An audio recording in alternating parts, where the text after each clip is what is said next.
Best of 2026.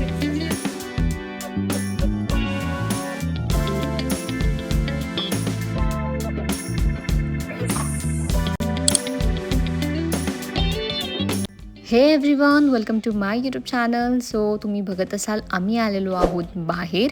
इतक्या स्नोमध्ये आणि थंडीमध्ये बाहेर येण्याचं कारण असं आहे, आम्हाला घ्यायचे होते काही winter essentials for our next trip.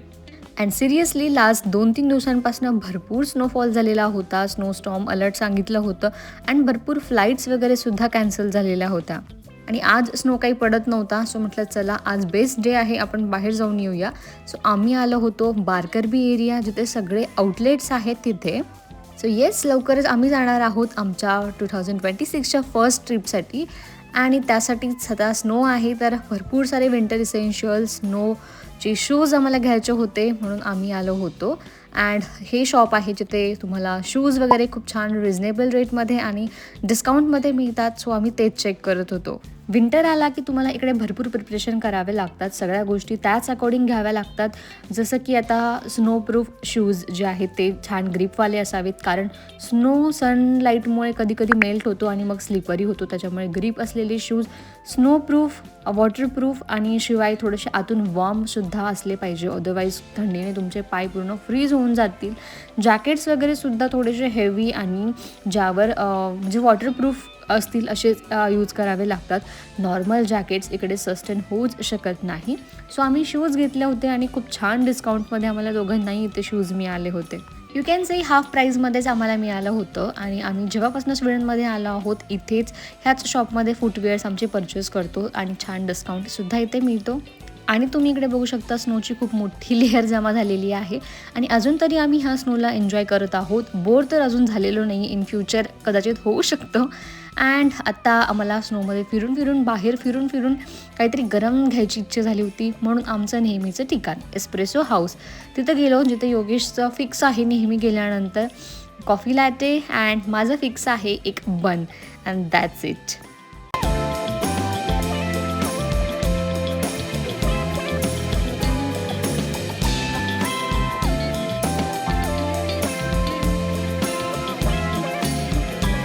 This place amazes me every time when I come here.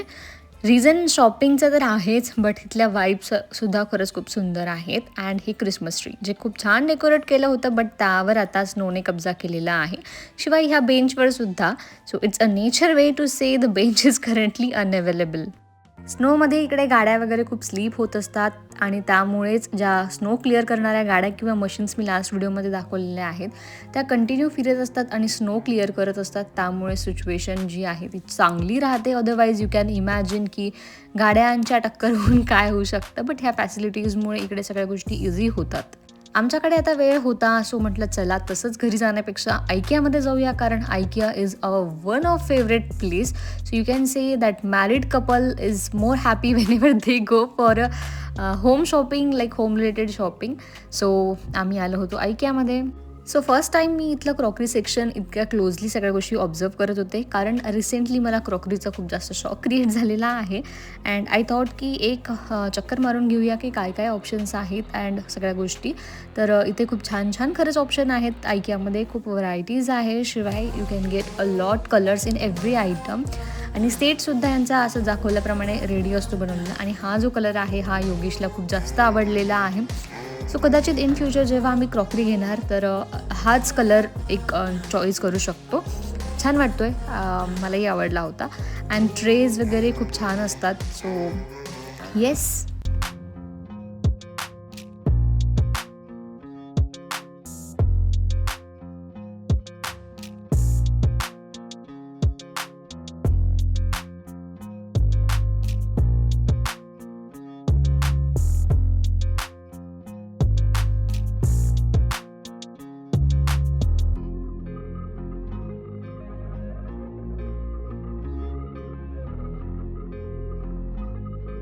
Then योगेशला हवा होता एक लॅम्प बऱ्याच दिवसांपासून. सो आज आम्ही आलो होतो, तर मग योगेश म्हणलं की घेऊनच टाकू.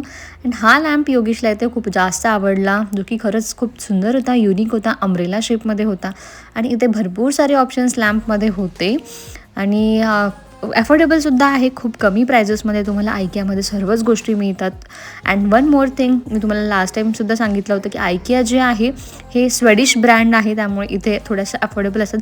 हा अजून एक ऑप्शन आवडला होता, बट आम्ही तो फर्स्टवालाच अम्ब्रेलावाला फायनल केला होता. अँड काही घराशी रिलेटेडसुद्धा गोष्टी घेतल्या, कॅन्डल होल्डर्स वगैरे. And here my husband and his never ending love with plants. त्यांना प्लांट्स खूप जास्त आवडतात आणि आमचं एक पहिले घेतलेलं प्लांट आहे ते सुकलं होतं. सो योगेशचं म्हणणं आलं की त्या प्लांटरमध्ये आपण एक छान नवीन प्लांट घेऊया. सो फायनली ही take a plant here. And then म्हटलं आता जास्त वेळ थांबण्यात काही अर्थ नाही आहे, अदरवाईज आम्ही विनाकारण भरपूर साऱ्या गोष्टी घेऊन जाऊ. सो आम्ही निघालो होतो घरी जायला.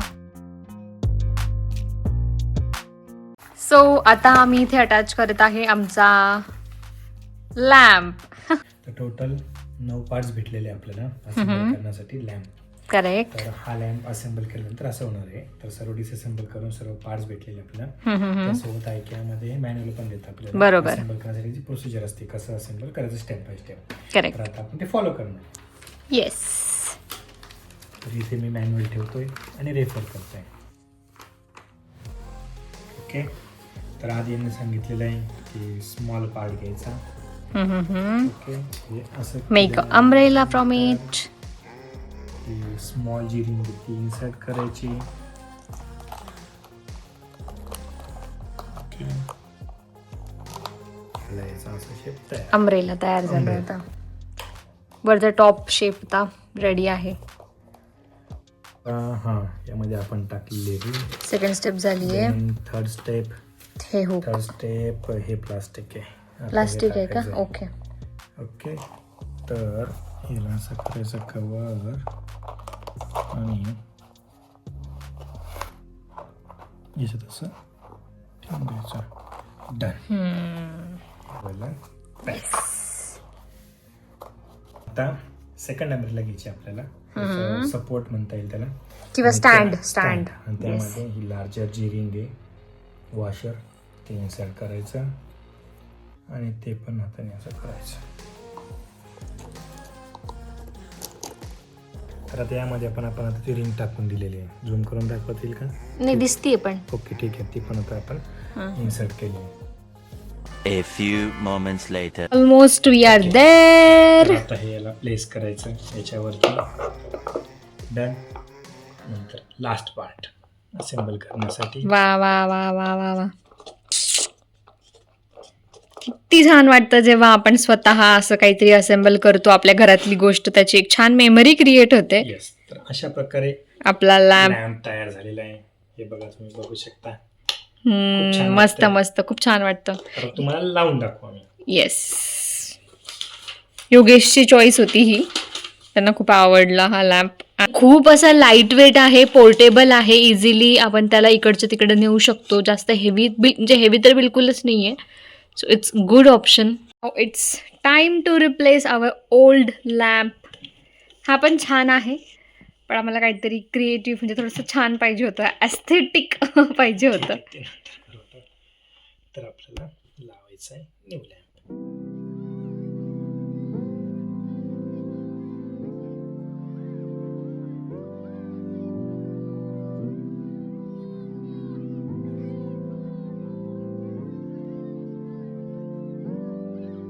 The next day. वेल, आज आहे नेक्स्ट डे आणि डायरेक्टली इव्हनिंगला मी शूट करत आहे, कारण आज आमच्याकडे जेवायला येणार होते गेस्ट. गेस्ट म्हणण्यापेक्षा आमचे फ्रेंड्सच आहेत, नेहा अँड अमित, ज्यांना तुम्ही बऱ्याचदा आमच्या व्लॉग्समध्ये पाहिलं असेल. ट्रिप्सला वगैरे आम्ही बऱ्याचदा सोबत जात असतो. सो त्यांनाच आम्ही डिनरला इन्व्हाइट केलेलं होतं. And as they are from Bihar, त्यांच्यासाठी मी स्पेशली बनवत होते ब्लॅक ग्रेव्हीमध्ये चिकन, कारण बऱ्याचदा आमचा टॉपिक झाला होता आणि त्यांना हे ट्राय करायचं होतं. सो म्हटलं चला आज हेच बनवूया. सो थोडक्यात मी तुम्हाला सांगते की मी ह्या ब्लॅक ग्रेव्हीमध्ये काय काय यूज केलेलं होते इंग्रेडियंट्स. तर इथे कांदा घेतलेला आहे, त्याला बारीक चिरून शॅलो फ्राय करून घेतलं होतं कढईमध्ये. अदरवाईज इंडियामध्ये असताना तर त्याला आपण गॅसवर डायरेक्टली भाजतो, बट इथे इंडक्शन असल्यामुळे असं कढईमध्ये शॅलो फ्राय करावं लागलं.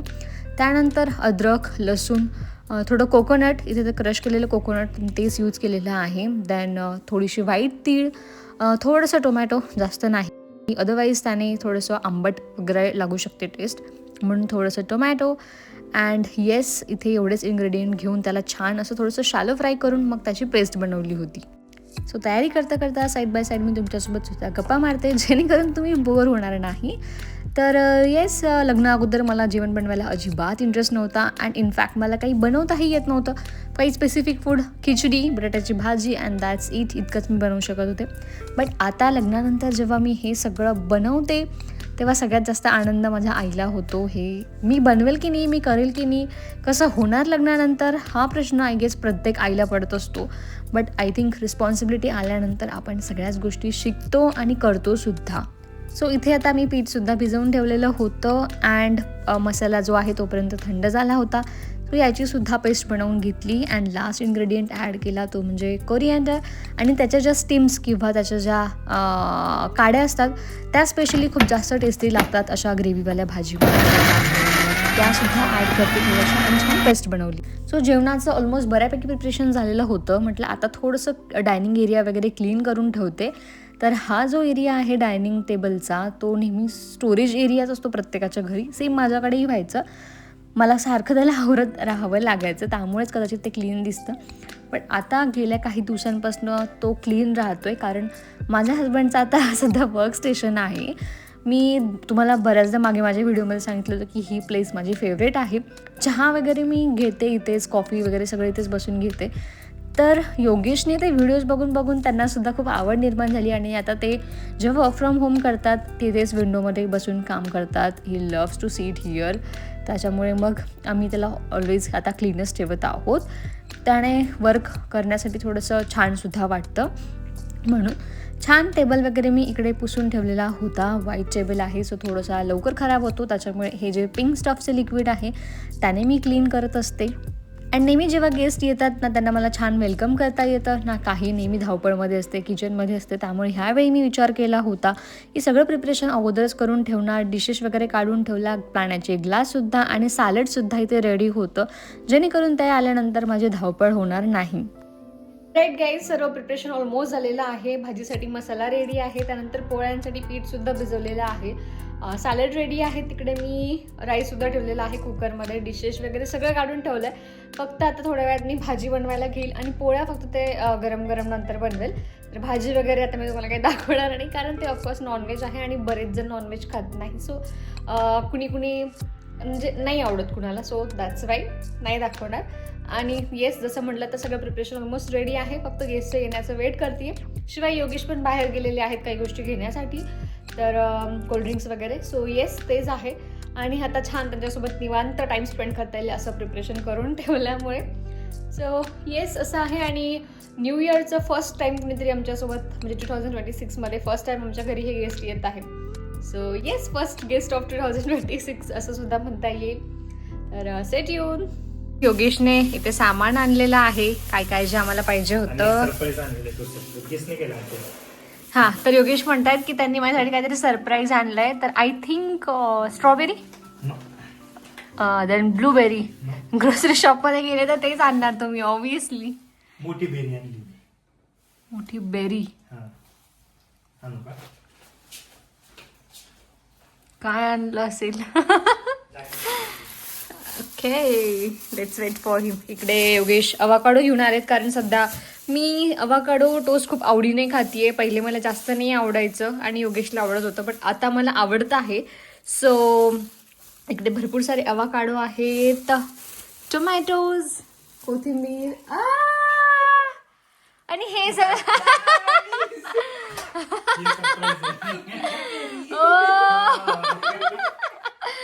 सुप्रिया सरप्राईज आलेला आहे माझ्यासाठी.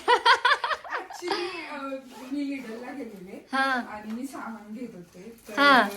मग असं माझं लक्ष गेलं, मला योगेश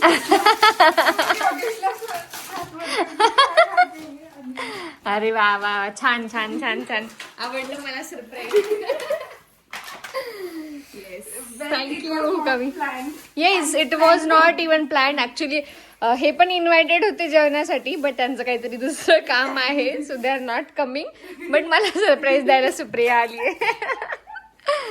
गुड. सो थोड्याच वेळात नेहा आणि अमितसुद्धा आले होते आणि सुप्रियाला काही काम होतं, सो ती लवकर जेवण करून चालला गेली. अँड जसं मी म्हटलं, अगोदर प्रिपरेशन केल्यामुळे किती फायदा होतो. आता आम्हाला बसून खूप छान निवांत गप्पा मारता आला आणि मस्त टाईम स्पेंड करता आला. अदरवाईज ह्या वेळेला जर मी काही प्रिपरेशन केलं नसतं तर मी किचनमध्येच असते. थोड्या वेळात आम्ही जेवायला सुद्धा घेतलं अँड त्यांना ब्लॅक ग्रेव्हीमधलं चिकन खूप आवडलं. सो येस, असा होता आजचा व्लॉग. जर तुम्हाला आवडला असेल तर लाईक करा, चॅनलवर नवीन असाल तर सबस्क्राईब करा.